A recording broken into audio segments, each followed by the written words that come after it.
আজকে আনবক্সিং করতে চলেছি এই যে ইগল ফ্লাইং ইগল ফ্লাইং ইগলটা জাস্ট দেখো এরকম এটা চড়বে, গোটা ঘরেতে চড়বে। এটা জাস্ট এই যে ডানাটা দেখো ছোট আছে, বড় করলাম, এই যে বড় করলাম, আর এটা জাস্ট চড়বে, দেখো উড়বে, ঠিক আছে? এই যে উড়ে গোটাটা ঘুরবে।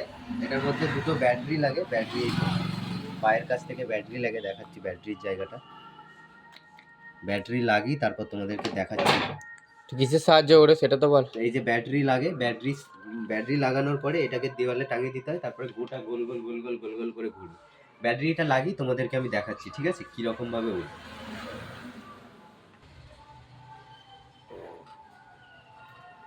ঘুরবে, আমাকেই না ধাক্কা মেরতে। নিচে হাতটা কর তুই। বাচ্চারা পারবে তো? হ্যাঁ। এটা বড় তো গাইস দেখো, ওই শালা হেভি দিচ্ছে রে। হ্যাঁ এখন ব্যাটারি বন্ধ রাখতাম তাহলে বাচ্চাদের ঘুরবে। এটা গোটা পাড়া ঘুরে নিয়েছে।